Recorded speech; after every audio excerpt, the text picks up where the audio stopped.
Welcome to Faithful Fridays, a podcast where we learn to live with purpose right where we are. I'm your host, Bobby Oliveira, and this season we're learning that waiting isn't wasted. Whether it's the kind that's growing you or the kind that's testing you, God gives purpose even in the in-between. If you're listening today and you've been stuck in a season of waiting for answers, waiting for clarity, waiting for God to move, this one is for you. Today we're spending time in the book of Habakkuk. And I have to be honest, I've never actually studied this book for myself before. But once I started reading, it didn't take long to notice three things. It's short, it's powerful, and it felt way too familiar. As I read, I realized Habakkuk wasn't just asking ancient questions. He was asking my questions, and maybe yours too. So let me set the scene for Habakkuk. What's going on and why it matters. Because this book isn't just history, it's a mirror.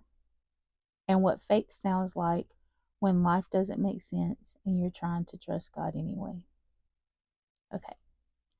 Habakkuk is one of the few prophets in the Bible who doesn't speak to the people on God's behalf.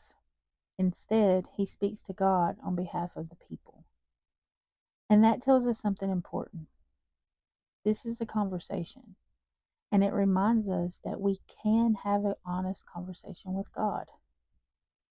Habakkuk looks around at his world, and what he sees is violence, injustice, and corruption.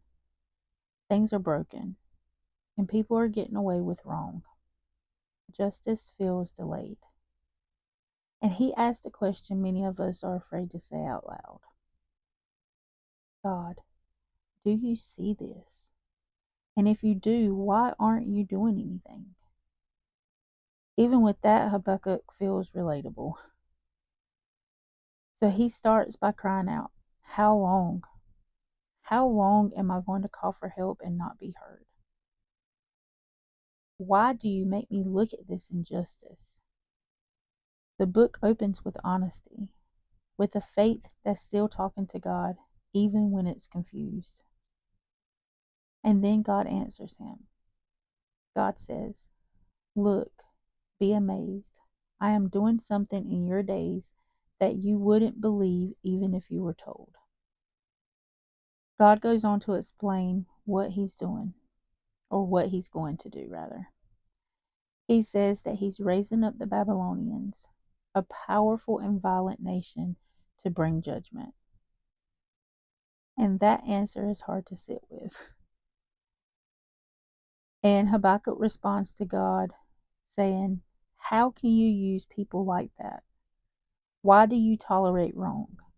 Why do you stay silent while the wicked swallow up those who are more righteous? In other words, he was saying, I trust you, but I don't understand you. And I think a lot of us have been there. I know I have.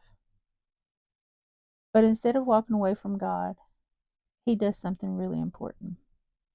He says, I will stand my watch and station myself on the ramparts. I will look to see what he will say to me. And that's important. That matters because a watch is a guard post. It is a place you stay. You don't abandon it when things feel tense or unclear. You stay alert. You keep looking. You keep listening. Habakkuk is choosing how he's going to wait. He's not running, not shutting down, but staying present with God. This is what faith sounds like. You ask God the question, and then you stay close enough to hear the answer. And then God speaks again. He tells Habakkuk to write the vision down and to make it plain. Because what God is revealing has an appointed time. Even if it feels delayed, wait for it. Though it lingers, it will certainly come. And when God says write it down, I don't just hear take notes. To me, that sounds like it's being made official, like it's set and established, almost like a decree, Once it's written and stamped, you don't rewrite it. You hold on to it. And this is where this story stopped being just Habakkuk for me and started being personal. Last week, I shared the beginning of my waiting season, learning to wait with hope. But as I've been living this thing out, I realized the deeper lesson hasn't been just hope, it's trust. Trust in God when the wait feels long. Because right now, I am a stay at home mom and a new business owner. And I didn't fully understand why God was leading me in this direction, but I obeyed it anyway. It's been 3 months, and if I'm being honest, my fleshly side feels like it's been forever. It feels slow, it feels uncertain, and it feels like I'm always asking, okay, God, what now? When are things going to get different? But my spiritual side knows something that my feelings don't always catch up to. Trusting God is far better than not trusting Him. I believe that He will provide everything that my family and I need. I believe that He will do what He promised, because I also believe that He wouldn't lead me to do something without already knowing the end of it. He knows what He's doing with my life. My job is to trust Him, even if I don't understand a lick of it. And that's exactly what waiting looks like in real life. Not clarity, not comfort, but trust. Because biblically, waiting doesn't mean doing nothing. It means anchoring your hope in God's character when you don't yet see His plan. Waiting looks like choosing faith over panic, obedience without full clarity, trusting God's timing over your urgency.